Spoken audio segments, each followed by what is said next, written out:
جب حج فرض ہوا تو 9 ہجری میں ہوا، اور پہلے حج کے جو امیر تھے وہ سیدنا ابو بکر صدیق رضی اللہ تعالیٰ عنہ۔ آپ حجاج کرام کے قافلے کی قیادت فرما رہے تھے۔ جب آپ وہاں پہنچے تو پیچھے سے سورہ توبہ کی آیات نازل ہوئی، براءۃ من اللہ ورسولہ الی الذین عاہدتم من المشرکین، کہ اللہ اور اس کا رسول اعلان برات کرتے ہیں مشرکین سے، کیونکہ پہلے مسلمان اور مشرک مل کے بیت اللہ کا طواف کیا کرتے تھے،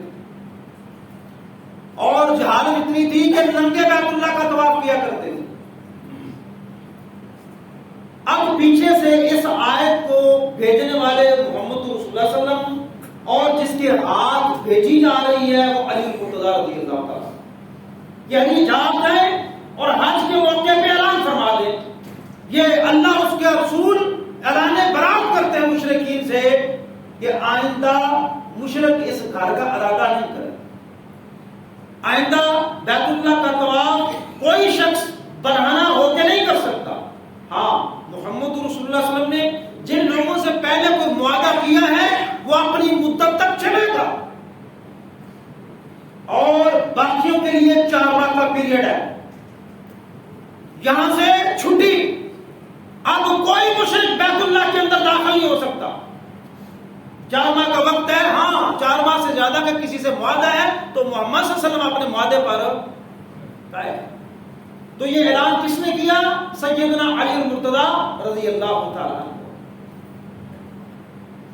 پھر نبی کریم صلی اللہ علیہ وسلم کی وصال ہے، آپ کی وفات ہے، آپ جب دار فانی سے کوچ فرما گئے تو سلسلہ خلافت شروع ہوتا ہے خلفائے راشدین۔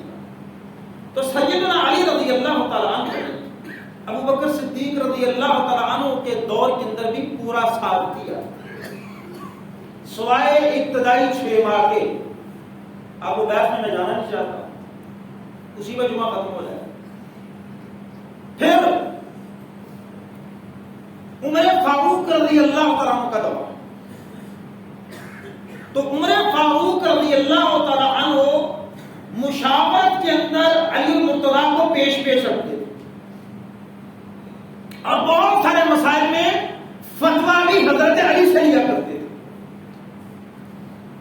اور وہ فتویٰ دیا کرتے تھے۔ بڑا مشہور واقعہ آپ نے سنا ہوا ہے کہ ایک شخص آ گیا حضرت عمر رضی اللہ تعالیٰ عنہ کے پاس، اور اس نے کہا میری شادی کو تو ابھی 6 ماہ ہوئے، میری شادی کو کتنی دیر ہوئی ہے؟ 6 ماہ، اور میرے ہاں اولاد ہوگی۔ تو عمر فاروق فرمانے لگے اس عورت کو رجم کیا جائے۔ کیا مراد؟ کہ یہ بچہ حلال کا نہیں لگتا، اس کو رجم کیا جائے گا۔ علی المرتضیٰ رضی اللہ تعالیٰ عنہ باز ہیں، فقیہ الامت، انہوں نے کہا عمر آپ یہ کیسے فتویٰ دے سکتے ہیں جبکہ اللہ کا قرآن یہ کہتا ہے وَحَمْلُهُ وَفِصَالُهُ 30 شهرا، کہ بچے کی دودھ پلانے کی مدت اور حمل کی مدت 30 ماہ ہے، یہ دونوں مل کے 30 ماہ ہے، اور قرآن کے دوسرے مقام پر وضاحت آ گئی کہ ماں کے لیے ضروری ہے کہ وہ اپنے بچوں کو 2 سال تک دودھ پلائے۔ 2 سال کتنے ماہ ہوئے؟ 24 ماہ، باقی کتنے بچے؟ 6 ماہ۔ تو اس کا مطلب یہ ہوا کہ مدت حمل کم از کم 6 ماہ ہو سکتی ہے، آپ کیسے اس کو رجم کر رہے ہیں؟ تو فوراً سیدنا عمر رضی اللہ تعالیٰ عنہ فرمانے لگے لولا علی لہلک عمر، اگر آج علی نہ ہوتا تو عمر ہلاک ہو گیا ہوتا۔ یہ فتویٰ ہے سیدنا علی رضی اللہ تعالیٰ عنہ۔ اور عبد الملک بن ابی سلیمان نے عطا بن ابی رباح سکہ و صدوق تابعی ان سے پوچھا کہ آپ مجھے بتائیں ذرا کیا نبی کے صحابہ میں علی سے بڑا کوئی عالم تھا؟ عطا بن ابی رباح کہتے ہیں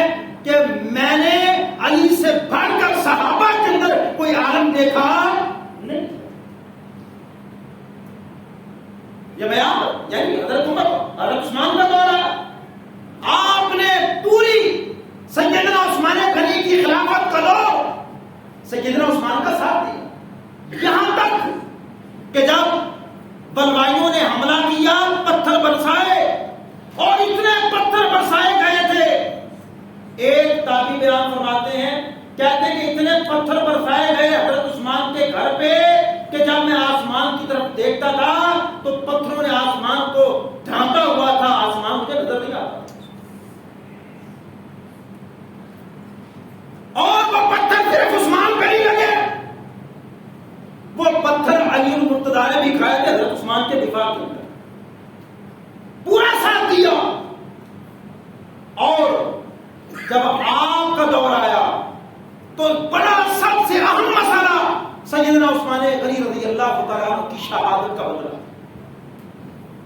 سب سے پہلا مشکل مسئلہ، فقیہ الامت بھی ہے، عالم من صحابہ ہے، سب سے زیادہ جاننے والے، لیکن اتنی سخت آزمائشیں آئیں کہ انسان پریشان ہو جاتا ہے۔ اور یہ بے ایمان ہوتے ہیں نا خارجی، جو مسلمانوں کو لڑانے والے تھے، یہ جنگ جمل کروانے والے، جنگ نہروان کروانے والے، آج تو بڑے بڑے نئے قسم کے اسکالر منہ کھول کے کیا دیتے ہیں نا کہ فلاں صحابی مجرم ہے، فلاں صحابی مجرم ہے، نعوذ باللہ۔ اہل سنت کا یہ عقیدہ نہیں ہے، تمام صحابہ صدوق ہیں، جو ان کی کردار کشی کرے گا وہ غالی رافضی ہو سکتا ہے، وہ مومن اور مسلم نہیں ہو سکتا۔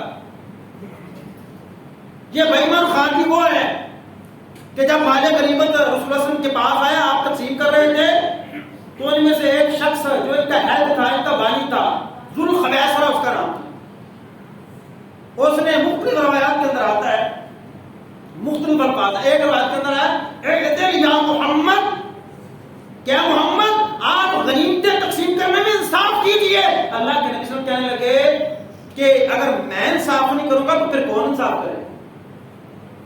یہ ان کا سربراہ تھا۔ اور ابو بکر صدیق کا جب دور آیا نا رضی اللہ تعالیٰ، آپ کو پتا ہے کیا فتنے بپا ہوئے تھے؟ مانع زکات کا فتنہ تھا اور جھوٹے مدعیان نبوت کا فتنہ تھا، بہت ساروں نے خلافت سے بیعت نہیں کی، توڑ دی، طرح طرح کے فتنے۔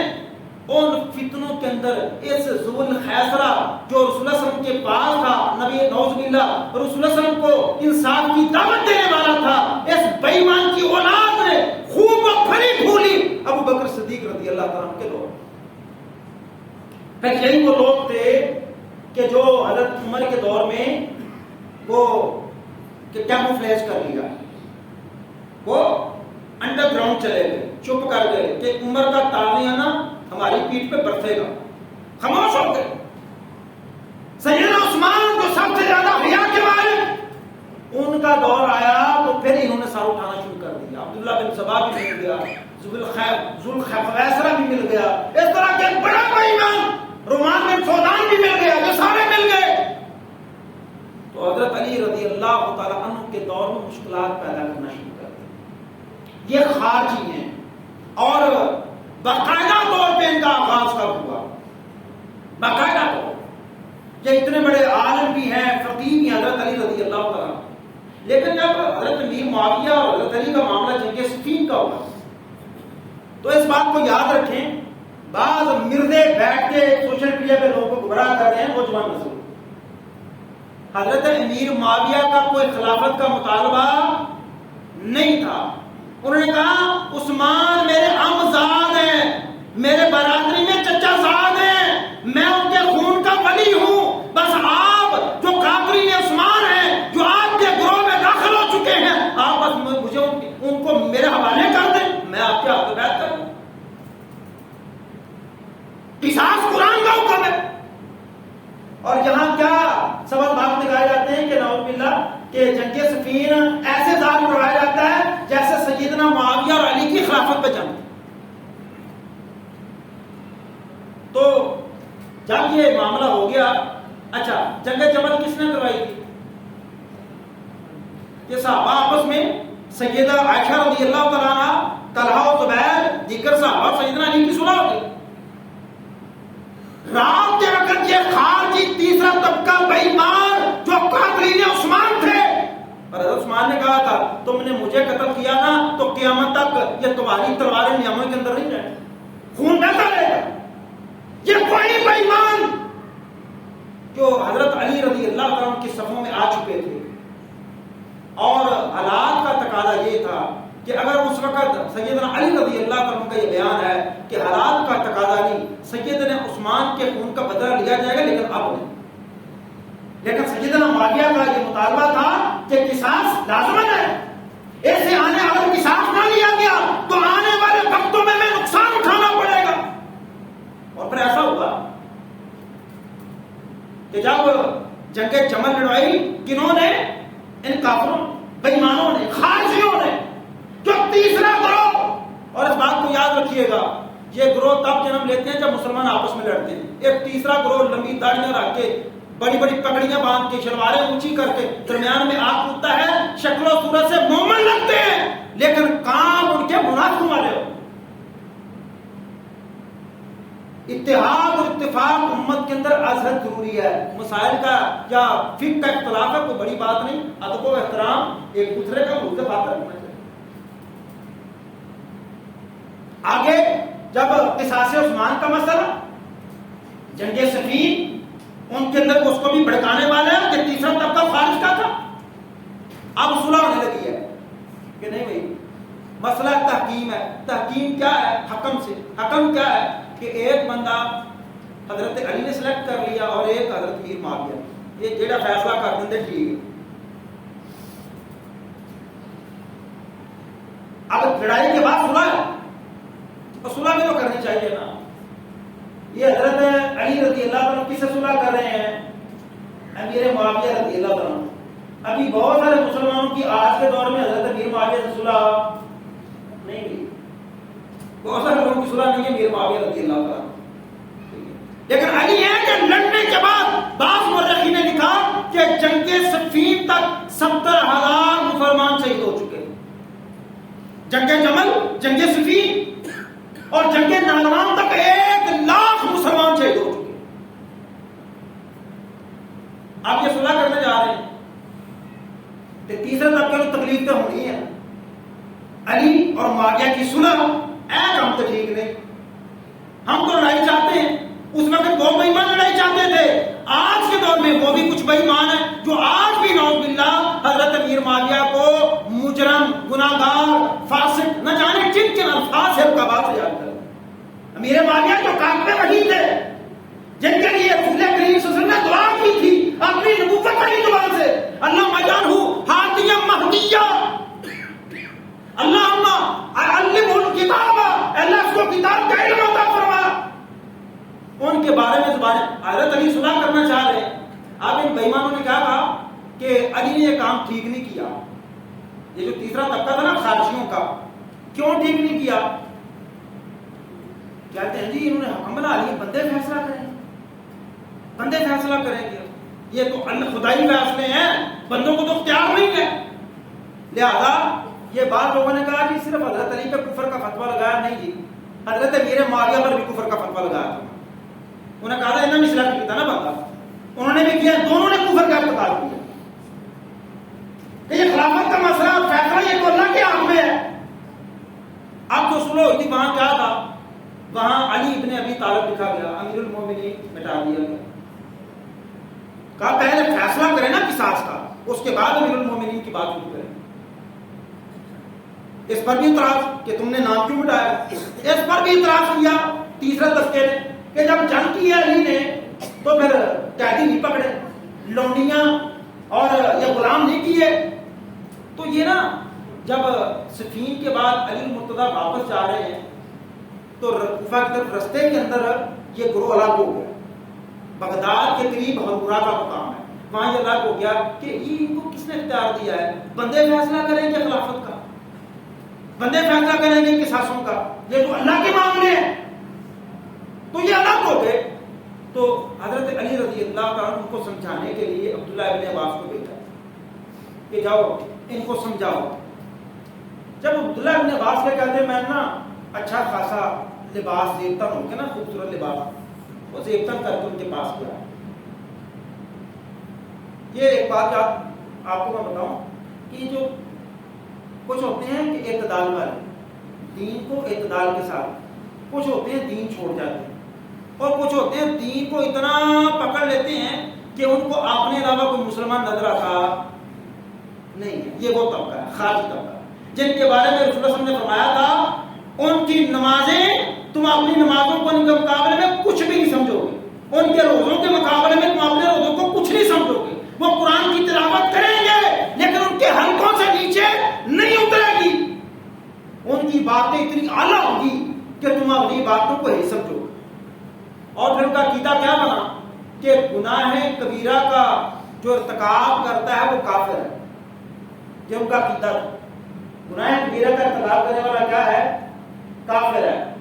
لیکن اسلام نے اس طرح نہیں کہا. وہ تو پکے ہو گئے. ابھی ہیں ہمارے ماشاء اللہ اہل حدیثوں کے اندر کئی طبقے ہیں، اہل سنت کے دیوبندی کے اندر کئی طبقے ہیں. 19-20 آگے پیچھے دیکھ لینا بندے کو فوراً کفر کا فتویٰ نہیں ہے، کافر ہے. تو اللہ کے نبی صلی اللہ علیہ وسلم نے فرمایا تھا کہ اتنی عبادت گزار ہوں گے، اتنے عبادت گزار. صحابہ سے کہہ رہے ہیں، ہمیں نہیں، صحابہ سے کہہ رہے ہیں کہ تمہاری جو عبادتیں ہیں نا ان کے مقابلے میں کچھ بھی نہیں. تو ابن عباس کہتے ہیں میں گیا تو پہلے اعتراض لباس ایڈا چنگا کہ تو پا لیا جائے جی میں ساڈا نہیں معاشرے مولوی طرح تھوڑا جہا چنگے کپڑے پا کے کان کھڑے ہوتے لگتا مولوی کو مالدار بڑے پیسے. ابن عباس سے لباس کیسا؟ ابن عباس نے کہا بات سنو، میں جو تم سے جو بات کروں گا قرآن سے کروں گا اور حدیث سے کروں گا. قل من حرم زینۃ اللہ التی اخرج لعبادہ والطیبات من الرزق. کس نے حرام کیا ہے یہ زینت والا لباس؟ حرام ہے. اور پاکیزہ رزق جو اللہ نے زمین سے نکالا حرام ہے. اور ساتھ پتہ کیا فرمایا؟ میں نے محمد رسول اللہ صلی اللہ علیہ وسلم کو اس سے بھی اچھا لباس زیب تن کیے ہوئے دیکھا. آؤ اگلی گل کرو جی تکلیف جو نا وہ دسو.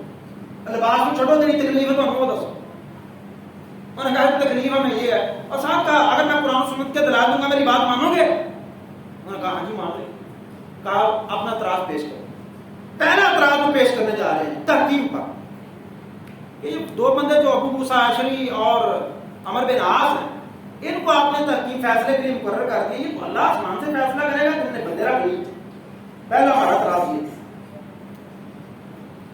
تو قرآن کی آیت پڑھی عبداللہ بن عباس نے، کیا فرمایا؟ اللہ کا قرآن کہتا ہے یا ایھا الذین آمنوا لا تقتلوا الصید وانتم حرم ومن قتله منکم متعمدا فجزاء مثل ما قتل من النعم یحکم به ذوی عدل منکم. یہ قرآن کی آیت پڑھی کہ تم کہتے ہو کہ بندے فیصلہ نہیں کریں گے ادھر، تو اللہ کا قرآن تو کہتا ہے کہ تم نے احرام کی حالت میں شکار نہیں کرنا، اور جو کرے گا شکار، جس جانور کا شکار کرے گا اس کی مثل اس کو اس کا بدلہ دینا پڑے گا. اور یہ کون بتائے گا؟ ایک بندے نے بکرا شکار کر لیا، بکری شکار کر لی، ہرن شکار کر لیا، خرگوش شکار کر لی. وہاں روایت میں جو حضرت ابن عباس نے بیان انہوں نے خرگوش کے لفظ بولے. اچھا کون فیصلہ کرے گا کہ یہ جو خرگوش مارا گیا ہے، شکار ہوا ہے، کون بتائے گا کہ جو بدلے میں دے رہا ہے اس کے برابر ہی ہے، اسی نسل کا ہے، اسی طرح؟ کون دسے گا؟ قرآن نے کہا ہے یحکم بہ ذوی عدل منکم، تم میں سے دو عدل والے بندے یحکم، وہ فیصلہ کریں گے. اللہ کا قرآن کہتا ہے. اور دوسرے مقام میں اللہ کا قرآن کہتا ہے وَإِنْ خِفْتُمْ شِقَاقَ بَيْنِهِمَا فَابْعَثُوا حَكَمًا مِّنْ أَهْلِهِ وَحَكَمًا مِّنْ أَهْلِهَا. اور بڈھی بندہ لڑتا ہے نا تو پتہ ہے نا رہنا کونی کٹھے گھر موقع رہنی ہے، تو پھر کیسے ختم کرنی ہے؟ ایک حاکم من اہلہ، ایک لڑکے کی طرف سے آ جائے بندہ، وحاکم من اہلہا، اور ایک بندہ اور لڑکی کی طرف سے آ جائے، بیٹھ کے فیصلہ کرے. اللہ کا قرآن تو کہتا ہے بندے فیصلہ کریں گے. تم کہتے ہو نہیں. بھائی تمہارا دل مطمئن ہوا؟ انہوں نے کہا ہاں جی سمجھ آ گئی، یہ بات تو ٹھیک ہے. اچھا دوسرا اعتراض یہ ہے کہ جب جنگ صفین لڑی ہے تو پھر لونڈیاں اور غلام کیوں نہیں بنائے، قیدی کیوں نہیں کیے؟ کہا میں اس کا بھی قرآن سے جواب. سنو کہ اللہ کا قرآن کہتا ہے النبی اولی بالمؤمنین وازواجہ امہاتہم. کہ نبی مومنوں پر ان کی جانوں سے زیادہ حق رکھتا ہے، اور نبی کی بیویاں ان کی مائیں ہیں. تو بتاؤ کیا ہم نبی کی بیویاں اور اشارہ کی طرف امہات المومنین سیدہ عائشہ ہم ان کو لونڈیاں بناتے ہیں جو مومنوں کی مائیں ہیں؟ یہ تو سراسر کفر ہے. یہ سراسر کیا ہے؟ کفر ہے. وہ تو مائیں مومنوں کی. اچھا آج کے جو حضرت علی معاویہ کی صلح پہ راضی نہیں ہے آج بھی. ایک بات اور بھی یاد رکھیں، یہ سیدنا امیر معاویہ امت کے کیا لگتے ہیں؟ کیا لگتے ہیں؟ کسی جو آمی دینا تے مرزے کو سن کے کھپ کاٹتا کمال کر دیتی ہے، انہیں تے پوٹے پڑ دیتے، انہیں تے حدیثہ نمبر دس دیتا، انہیں تے اینڈ کر دیتا. ہمارے پاس بھی حدیثوں کے نمبر ہے. امیر معاویہ امت کے ماموں لگے اور وہ چڑھاتا ہے، بولتا ہے ماموں پارٹی. سیدہ ام حبیبہ رملہ بنت ابی سفیان اور اسلام کی ام حبیبہ کون ہے؟ ام المومنین ہے. ان کا بھائی کون ہے؟ امیر معاویہ رضی اللہ تعالیٰ عنہ. تو کہا یہ کفر تھا، ہم مومنوں کی ماؤں کو کہتے بناتے لوٹیاں بناتے. ہاں جی تیسرا اعتراض ہمارا یہ ہے کہ جب معاویہ سے صلح کی ہے حضرت علی نے، تو معاویہ نے کہا تھا کہ امیر المومنین کا لفظ مٹا دیں، تو یہ مٹا دیا ہے، یہ پھر امیر نہیں ہے کیا مسلمان؟ بڑی خوبصورت بات کی عبداللہ بن عباس نے. آپ نے فرمایا کہ جب صلح نامہ حدیبیہ ہو رہا تھا، سہیل بن عمرو مکے سے آیا تھا، کافروں کا سردار، اور ادھر محمد رسول اللہ صلی اللہ علیہ وسلم کے درمیان وہ صلح نامہ تحریر کیا جا رہا تھا. تو وہاں لکھا تھا علی المرتضیٰ رضی اللہ تعالیٰ عنہ ھذا ما کاتب علیہ محمد رسول اللہ صلی اللہ علیہ وسلم. تو سہیل بن عمرو نے کہا تھا کہ یہ لفظ جو تم نے لکھا ہے کہ یہ وہ تحریر ہے جس پر محمد نے صلح کی ہے، معاملہ نپٹایا ہے، تو ہم محمد رسول اللہ ملنے تو لڑائی ہوئی تھی، یہ بتاؤ.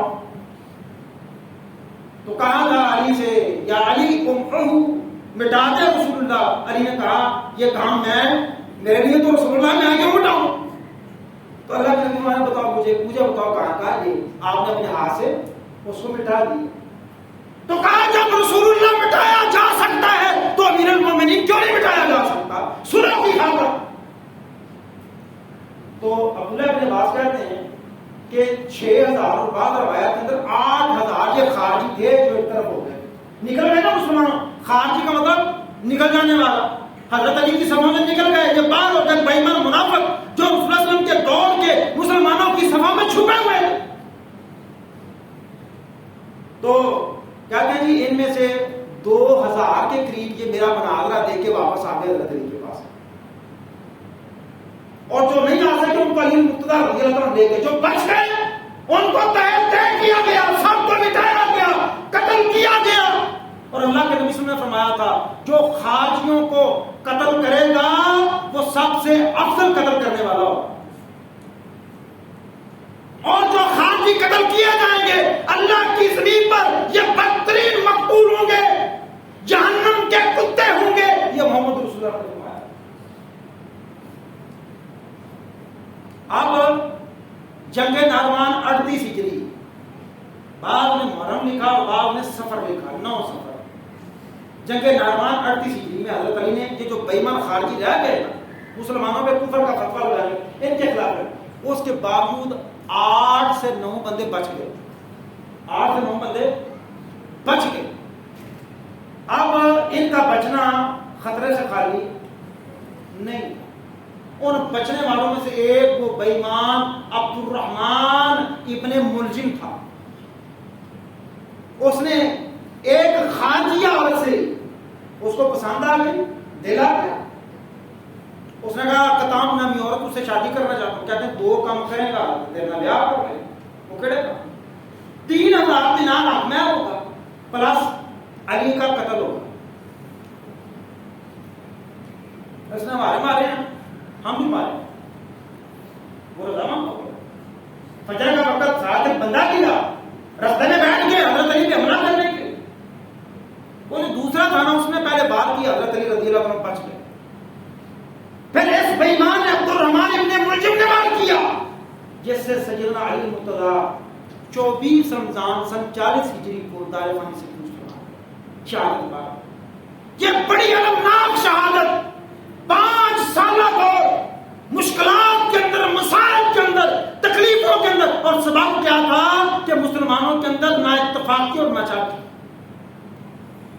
آپ دیکھ لیں، تاریخ اٹھائیں، سب سے کم جو علاقہ فتح ہوا ہے مسلمانوں کی فتویٰ تو رک گئی تھی، سیل ہو گئی تھی حضرت علی مرتضیٰ رضی اللہ عنہ کے دور۔ سبب کیا تھا؟ مسلمانوں کی آپس میں لڑائیاں اور ناچاکیاں۔